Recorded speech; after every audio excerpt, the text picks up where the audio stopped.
Teach me about the Great Lakes. Teach me about the Great Lakes. Welcome back to Teach Me About the Great Lakes, a twice-monthly podcast in which I, a Great Lakes novice, ask people who are smarter and harder working than I am to teach me all about the Great Lakes. My name is Stuart Carlton, and I know a lot about the ungodly amount of coffee that Teach Me About the Great Lakes associate producer and fixer Ethan Chitty drinks every morning. But I don't know a lot about the Great Lakes. And so that is the point of this here podcast. And I am joined today by Illinois Indiana Sea Grant's strategic communicator, Renie Miles. Renie, how are you? I'm good, Stuart. I'm happy to be joining you today. I look forward to our conversation. Yeah, me too. I'm all fired up on coffee. So yeah, I got to the office, and so my mother-in-law's in town, so I'm getting to the office early, and that's good. But so I didn't have a second cup of coffee. And Ethan brought a coffee maker into the office, and I went to make coffee, and I realized that I don't know how to make coffee, not like a jackass, like the way, I'm like, so but he taught me, and he told me he drinks 2 of these pots of coffees a day. I'm like, that explains your productivity compared to mine, I think. Both on the job and off the job. Yeah, exactly. Right. And then he's out there like a beaver working wood. Yeah. Are you a coffee person, Renie? I can't recall. Yes. In fact, this morning I was just totally stupefied until I had my cup of Joe, and look at me now. Look at you now. Totally de-stupefied. That's how we like it. It's the less stupefaction, the better. Well, anyway, for the second episode in a row, I do not have a clever transition into today's guest. That's okay. I'll have a stupefying transition instead. And so that is this weekend. A couple days after we record this, probably the day before you're listening to it, is International Storytellers Day. And I'd never heard of this until I saw it bouncing around social media. And I said, well, that sounds really good. Because one thing we like to talk about is kind of the importance of stories, and like the stories that people tell themselves or about the Great Lakes and things like that. And so I was looking around for people to talk to, and we found a really interesting guest, I think. So rather than me give it all away, why don't we just go ahead and bring the guest on? Does that work for you? Indeed.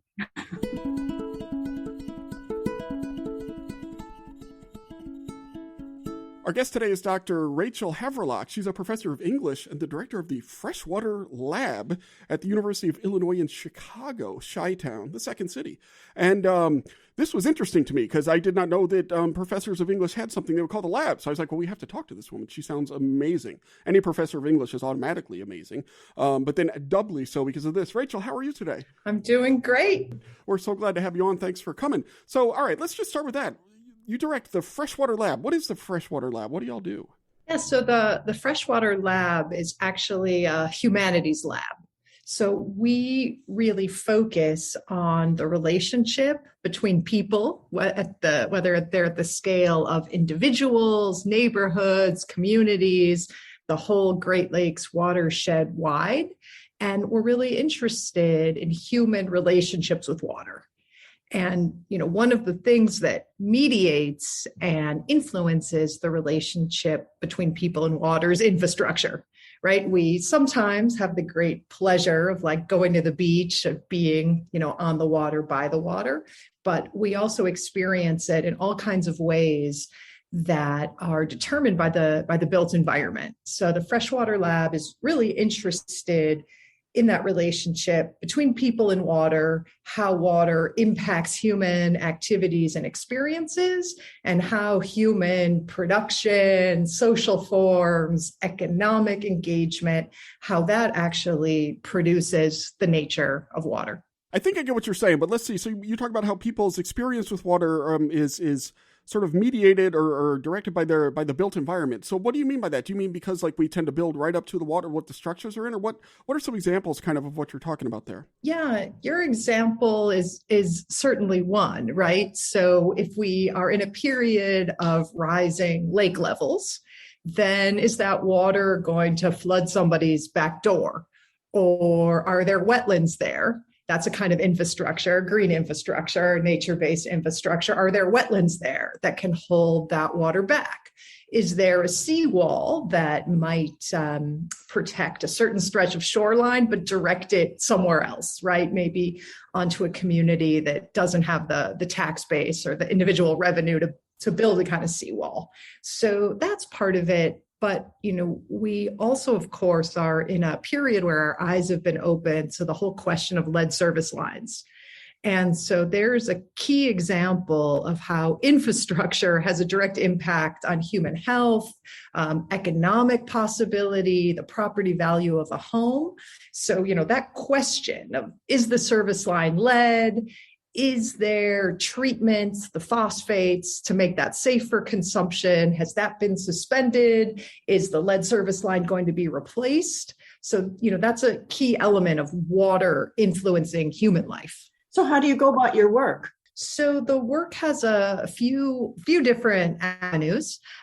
First of all, we conduct community-based research to understand how people are experiencing water, and also to really record this whole new era of water leadership.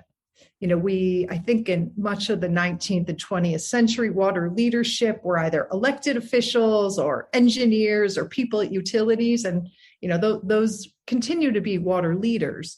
But the kind of changing nature of water geography, the failure of infrastructure, the ongoing or added stressor of climate change is creating a whole new set of water leaders that are coming from different fields, different communities, and there are great ideas about water and in particular about the future of the Great Lakes. So part of what the Freshwater Lab does is we go out, we meet these people, we do community-based research, we gather stories and information and visions about people's experience of the lakes and local water.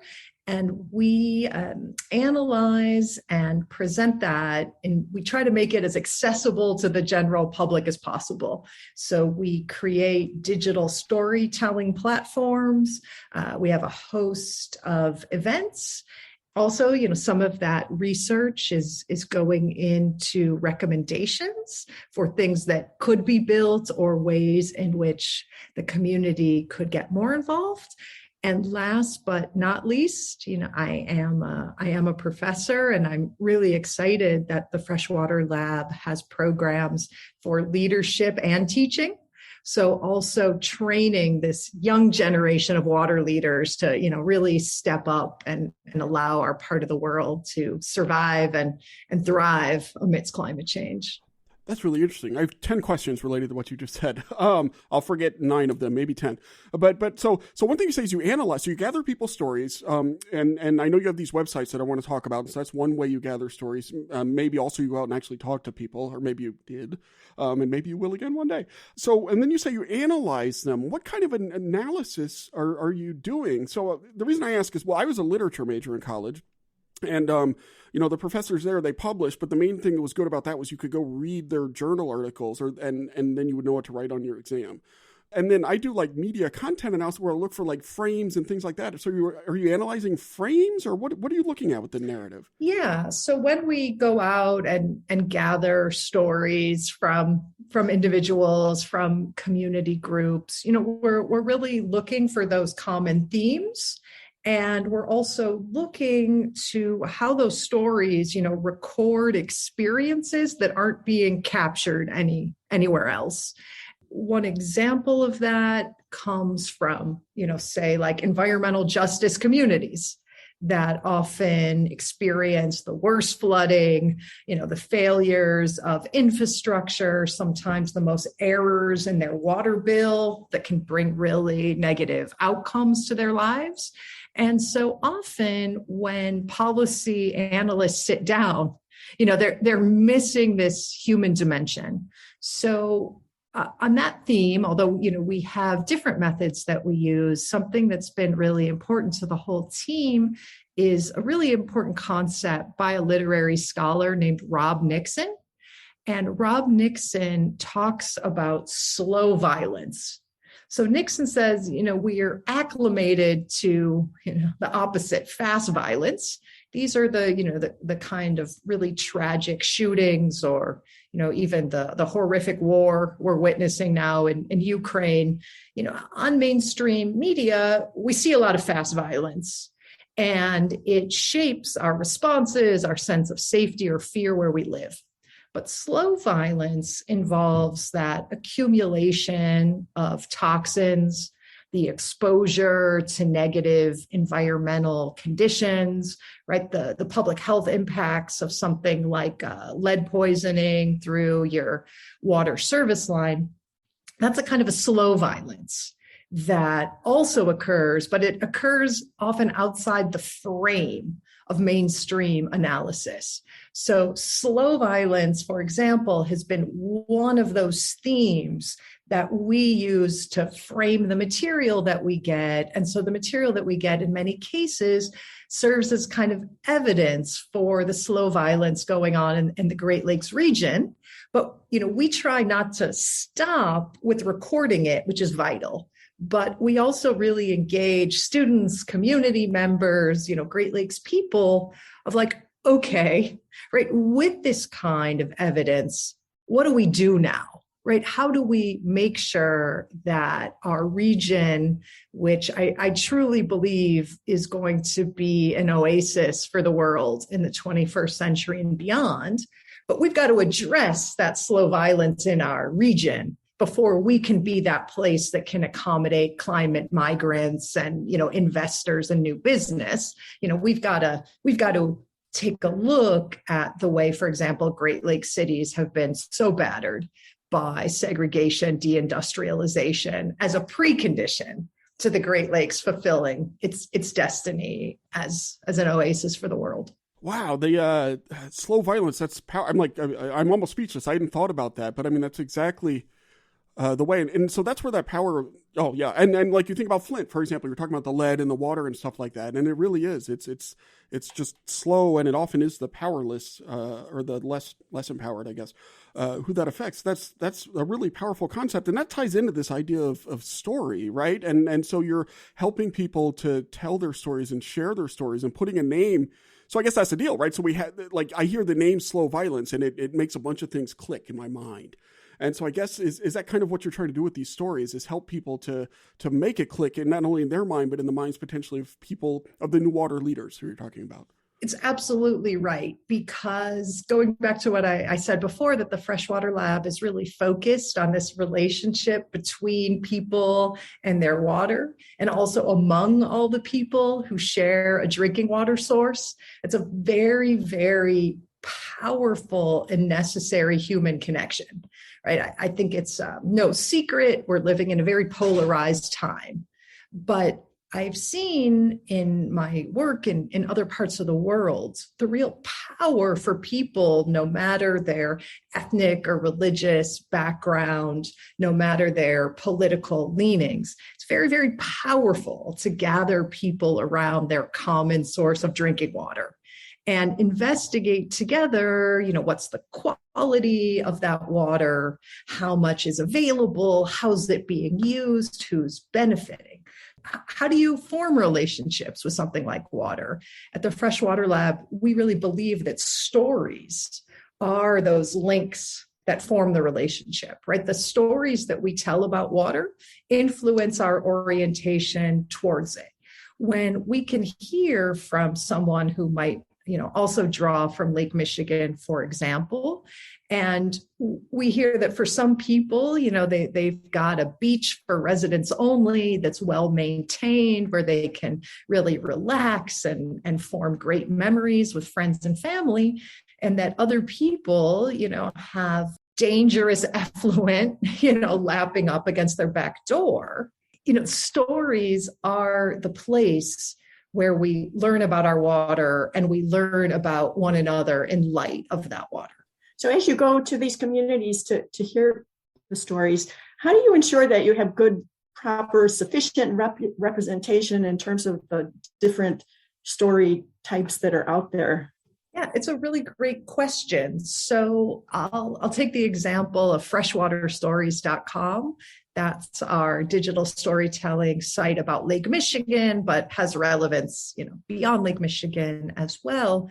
And so that was a process where I connected with different water leaders in different communities, and they were really a range of communities: urban, rural, reservations, communities of color, affluent suburbs. We really wanted a full spectrum. So I was connected with or reached out to different water leaders. I had hosted at University of Illinois at Chicago a series of summits where I got to meet many of the leading lights. And so I visited them in their communities. They connected me with other people, through a whole network of friends and colleagues and public figures. I sort of met a contact in each of the communities we visited, and they helped with the recruitment, right? It wasn't like, statistically scientific, but everywhere we went, we had a really robust crowd, and we usually brought some kind of material to meet one another, then a few reflection points. And then we really opened up the discussion to what people wanted to share. And it's incredible. If you think about Lake Michigan, it's one lake, but the kind of knowledge and connection with that lake, it really is different, the different places that you go. And I continue to learn so much when I'm able to go out to these communities. And it really shows that local knowledge is so vital and so rich and deep. And there's so many traditions and so much transmission there. But sometimes I think because so many of our media networks are national or international or global, we forget to focus on that local level and really tune in to how people have these very distinct experiences based on where they live. Yeah, I'm totally in on this. We don't need to go over my life history, but so I was a lit major, but my master's degree is in fisheries biology, and I moved into the social science side. And so with that, when I first moved in, I was very suspicious of qualitative research. I go back and look at my original notes, and I have a lot of snarky comments in the margin. But the longer I've gotten into my career, the more research I've done, the more power that I think there is to draw from that. And it's a different mindset. You mentioned, well, we don't not necessarily statistically, but that's okay, right? And the point is that there's another, it's another way of knowing, which is something that Kat Febria talked about with Indigenous peoples on Teach Me About the Great Lakes episode. I'm not sure, but I'll put it in the show notes. And but I think this is another really powerful way of knowing stuff. So that is it's really cool to hear. Yeah, and I'll just throw in there, just to not be misunderstood. At the Freshwater Lab, we completely believe in, support, and depend upon science. But, these are social issues and they require participation. In some cases, they, require politics, but it also really requires kind of, communal commitment. Everyone who draws from the water getting involved.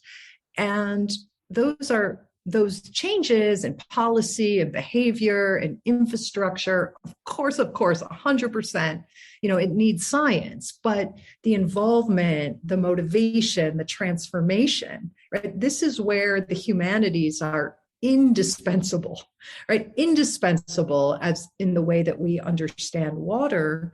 And if I can return to an earlier question about why the Freshwater Lab, it was through kind of a survey I did of thinking, okay, who's doing humanistic engagement with the Great Lakes? And I did find, very interesting researchers here and there, but nobody had kind of opened up, this place of humanistic inquiry. And that was one of those light bulb moments where I said, okay, my life has a purpose. I'm going to convene all of this great work, all of this burgeoning leadership, all of these creative ideas, and start a humanistic lab about the Great Lakes and other transboundary water basins. So you're talking about the importance of the humanities, right? And so one term you use in some of your materials is this idea of citizen humanities, right? We're used to the idea of citizen science, or we started actually calling it community science, because over the last several years, that term citizen has become unusually politicized, I think we can say. But so regardless, citizen humanities, what is that exactly? So, citizen science or community science, we think about people going out, gathering data, they have a worksheet or an app or whatever, and they fire it off, and then it all gets analyzed marginalized. What is citizen humanities, and why is that important? Yeah, and I'll roll with you and say I've got no attachment to the word citizen. In fact, I have a very distinct orientation towards this word. I really think about the power of inhabitation. We are inhabitants of a basin that contains over 20% of the fresh water on Earth. So this notion of acting like an inhabitant, really tuning in to one's watershed, one's ecosystem, as well as that human ecosystem where we live is really vital. And we try to conduct it in two major ways. The first way is getting information and material to the public in very usable and digestible ways. But the other way is providing tools so that your average person, right, can conduct their own process of learning about their water. One of the central ways, or the main tool we've created to conduct this form of public humanities, is kind of a curriculum. It's like a digital tool on freshwaterstories.com on the Get Involved page. And this is our Source Path People curriculum. So there are a few questions and some really usable digital guides in which anyone, anywhere in the world, can go about figuring out what the source of their water is. And then Path is all about this vast, complex network of pipes that bring the water to you. Where's the water intake? What's a water main? What's the pipe that brings water into your home made of? Who's running the pipes? Is it a utility? Is it a municipality? Is it a private corporation? So that's the Path section. Because, as we say in the Freshwater Lab, there's a lot of power in the pipes. They're beneath our feet, but the distribution of water occurs through these networks, and they're largely hidden from view. And the records of them are not very good. So this is a real kind of, community humanities project, like figure out your pipes. The third part is people, and that is about activating this sense of interconnection among people who share a water source, right? Our future is entwined. So whether we like each other or not, or agree with each other, politically or culturally or not, we've got a shared fate and we need to start acting like it. So that section on people is all about thinking about this human interconnection through water source, and also thinking about which communities, really bear the burden of our economic and industrial processes and who benefits. And, we need to take that into account when we think about sharing a water source. Because what's shared, what's unevenly distributed, and that people section of our Source Path People curriculum also really looks to direct those who are interested towards the community groups doing really creative and vital work. And if they've got the time and inclination, maybe getting involved with those community groups. You referenced that we have 20% of the world's fresh water, and we think of ourselves as being very water plentiful. And this is sort of a segue into a different thing, which is I'm really curious to hear about your efforts in terms of water recycling in the Great Lakes. Yes, before I joined, I was deep in my water recycling research.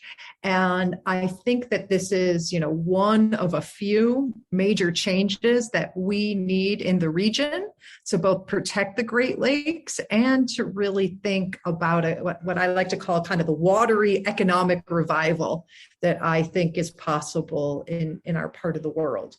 Right now, water recycling mostly occurs in drought-stricken areas. Before we even get there, let's pretend, for the sake of argument, that I have no idea what water recycling is. Because I don't. I could probably figure it out. But so this is like reusing wastewater? Or just tell me, what is water recycling? Sorry. Yeah. So, let's define water recycling. We hear a lot these days about single-use plastics, right? That you probably don't want to use a fork for 20 minutes, throw it away, and then it exists in the ecosystem, for thousands of years, maybe never degrading. Well, we really need to introduce this idea of single-use water, right? We are used to like washing our hands, washing our dishes. It goes down the drain. That water gets treated like waste. And there are massive outlays of money as well as energy to treat that water that gets defined as waste, oftentimes to move it across vast distances far away from the site of use. So as we have this single-use water, we are also seeing in the American West the worst drought in 1,200 years. The Midwest, known for its agriculture, is reaching dangerous lows in the groundwater. And still, we're using water one time and throwing it away. So water recycling, sort of intervenes in that idea that water can ever be waste. It emulates the natural cycle that water follows by treating water that's been used once to a very high level, to the level of drinking water, and then supplying that for a second use, like in irrigation or in industrial use or in data cooling. So if you think about water, you really only need source water for drinking, for cooking, for bathing and sanitation. And then that water can be treated and put to all those other societal uses. Like only about 15% of the US's water footprint is for domestic uses. That means that there's a huge pie of water that where we can take that domestic water, we can take the rain, we can treat it to a very high level, and we can supply it. Conceptually, like we could never, ever treat water like waste, right? We could always be cleaning it and reusing it. And that is, without a doubt, the best way to meet drought conditions. Now, we are not in drought conditions in the Great Lakes Basin. But, in a state like mine, in Illinois, we've got lakefront communities these days experiencing flooding, and we've got aquifers as close as 15 miles away that are completely drawn down, right, reaching non-viability. So what we need to do right now, and this is what the Freshwater Lab's very busy working on, what we need to do right now is really look at projections for future water needs, particularly in agriculture, because we cannot do without food, just like we cannot do without water, right? We need to kind of look at those projections, right? We need to look at volumes of wastewater, and we need to kind of address this imbalance in flooding and drought before we have like inundated lakefront communities and completely desiccated agricultural communities. Well, this has been a really wide-ranging conversation, a lot of fascinating ideas with like water recycling and this source path people model. I think that's a really powerful way for kind of uncovering sort of maybe your local water story, right? And so that's really cool. So let's give our listeners some action items. Which website should they go to start investigating some of this stuff? Great. So in order to investigate your water wherever you live, the source path people curriculum, we'll call it, or tool, lives on freshwaterstories.com on the Get Involved page. If you are a person interested in water, particularly the Great Lakes and Lake Michigan, that same website, freshwaterstories.com, has 12 stories written by 15 authors, all about different issues along the Great Lakes. Each story is a few minutes long, has some interactive features, and importantly, has some ways to get involved. The Freshwater Lab's second digital storytelling site is all about the Chicago River. So that digital storytelling site is called thebackwardriver.org. It's the backward river because the Chicago River was reversed to flow backward. And something I want to highlight for people there is a really engaging story created by Freshwater Lab member Tristan Ortiz that's called The River Speaks. And Tristan, took this idea that we're hearing a lot about environmental personhood, that a river or Lake Erie might stand in a court of law like a person.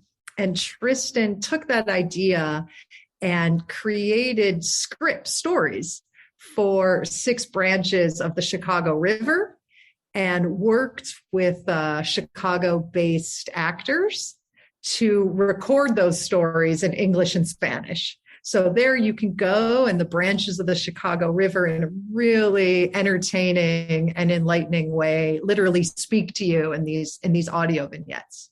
I want to just throw in my kudos for that, because I that just warms my heart when I listen to some of those. Yeah, so brilliant. Yeah, and that's a BA student at UIC, Tristan Ortiz. Completely just like took all this information and all our work at the lab, and we worked on it during the pandemic, so we couldn't do the kind of community-based research we were used to. And Tristan answered that with such an incredible creative engagement. Rachel, this is really interesting, all the different things you told us about, but that's actually not why we invited you on Teach Me About the Great Lakes this week. The reason we invited you on Teach Me About the Great Lakes is to ask 2 questions. The first of which is this: if you could have a great donut for breakfast or a great sandwich for lunch, which would you choose? Great sandwich for lunch. Team sandwich. Excellent. And so when I go to Chicago, which I will start doing again more because we have a lot of staff in Chicago, where should I go to get a really great sandwich? I will give 2 answers because yes. I'm a plant-based eater. So my favorite place for a sandwich is called Upton's. Upton's Break Room. Upton's makes some, great plant-based products, and they've got this little break room where off Grand Avenue where you can go and get really amazing sandwiches. So for the meat eaters, right, and it's Upton's, like Upton Sinclair, right, in light of the jungle. So this is like the answer to Upton Sinclair's The Jungle is Upton's products, and then Upton's Break Room. Yeah, just actually, now you've got me thinking about sandwiches. You're putting me in the wrong direction. Although I'm at the Upton's website now, and right next to Upton's Break Room is Liberation Donuts. Yeah, you're right. It's your ideal place. You can question the whole premise of this question by just spending all day right there. You could be right there. Those donuts are good too. But I'll throw in, I'm plant-based, but for the meat eaters, there is one remaining old style classic Chicago deli that's left. It's called Manny's Deli. And I've even had a chance to meet the owners. Their grandfather opened it. And it is remains that kind of old style classic Chicago deli. Again, I'm not a corned beef eater, but that sandwich, really does look amazing. Oh, I'm excited. Renie, have you been to Manny's? You were in the Chicago area. Do you know Manny's? Yes, actually many moons ago. I haven't been there in a good while. Wow. Sounds like I need to get back. I've got a double offsite now. Actually, triple, because I got to get my donut too. The second question is this: what is a special place in the Great Lakes? So one of the things we're trying to do is create this community around the Great Lakes, and stories are actually a part of that. And so we like to hear about places that are kind of near and dear to our guests' heart, and that are really special to them, to sort of encourage our listeners to think about the Great Lakes as this special, special resource. I want to start with the place of my childhood. I am an open water swimmer. My childhood beach was off Belle Isle, which is an island in the middle of the Detroit River. In my childhood, the city was really going through rapid deindustrialization and defunding, along with really significant troubling forms of racial tension and oppression. And Belle Isle, my memories are just such a magic place, right? You just drive across a bridge, get a little bit away from the city, and be in this jewel of an island in the vast and wide Detroit River. And it's just like the greatest place for a beach day, both to swim in the water and be out there and just to be, with other Detroiters in a more peaceful space. So, Belle Isle is some really, really great memories from my childhood there. And these days, now that I'm a Chicagoan, former airstrip, Meigs Field, was transformed into Northerly Island, which is like a, reconstructed wetland and flood barrier. And it is similar to Belle Isle. It's somewhere you can go out there and walk or bike, sit by the water. And you can, see the city behind you and the lake shimmering in front of you. And it's just, again, one of these sites of an urban oasis where, you can still be in the city and doing all and getting involved with all that's there. But really, these places like Belle Isle and Northerly Island, they're in the middle of cities. They're not remote, but the kind of peace that they provide and a place to connect to the water, it's really extraordinary. It's, again, I credit Belle Isle with bringing a lot of joy into my childhood, and Northerly Island just continues to be a great urban refuge. That is wonderful. Well, Dr. Rachel Haverlock, professor of English and director of the Freshwater Lab and purveyor of cool storytelling-related websites, all at the University of Illinois, Chicago. Thank you for coming on and teaching us all about the Great Lakes. Thanks so much for having me. It was a pleasure, and I'll see you at least for the Upton's part of your sandwich visit to Chicago. Perfect. Well, we will definitely be in touch. That'll be great.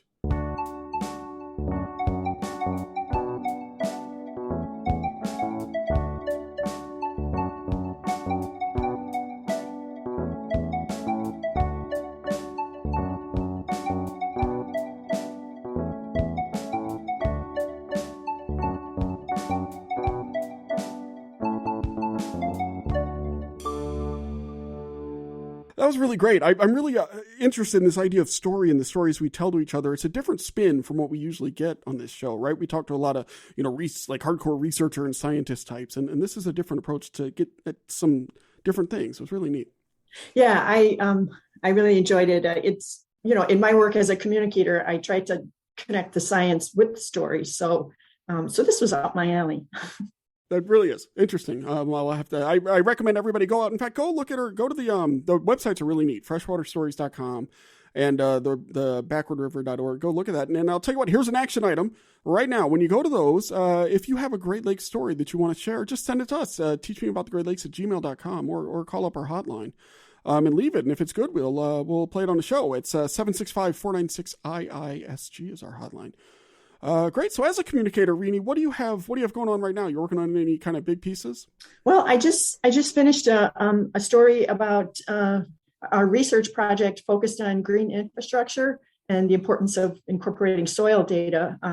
It brought into Chicago communities, Midlothian and Calumet City, a multidisciplinary team of researchers. So there was many kind of angles to talk about the story. And I think it's a great story. Yeah, that's cool. So that'll be on our website soon, I assume, if it's not already. It's up now. Yeah. It's up now. And so what is the gist? They were all working together in Chicago, and like what's the high level kind of summary, and then people can go dig into the details. So this was the soil data one, is that right? Yeah. Well, the soils are that it's important to understand soils when you go about designing green infrastructure, because it's better to kind of work with what's in the land as it is. And Mary Pat McGuire kind of led this project.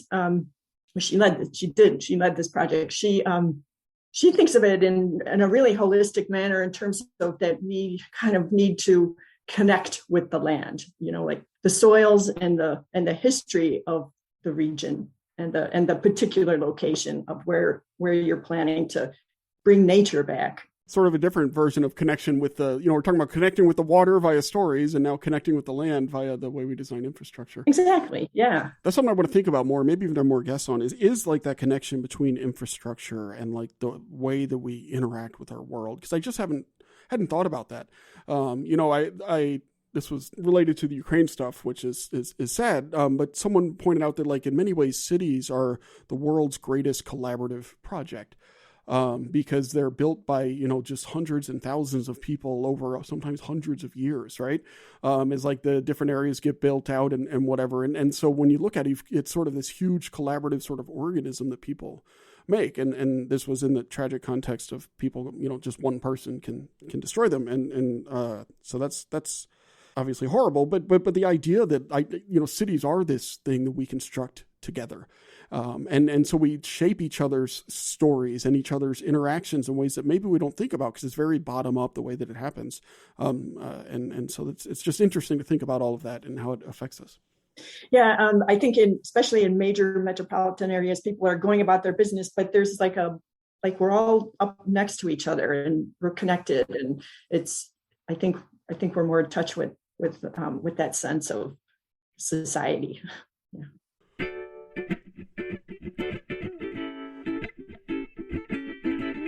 Teach Me About the Great Lakes is brought to you by the fine people at Illinois Indiana Sea Grant, and we encourage you to check out the great work we do at iiseagrant.org and ILIN Sea Grant on Facebook, Twitter, and other social media.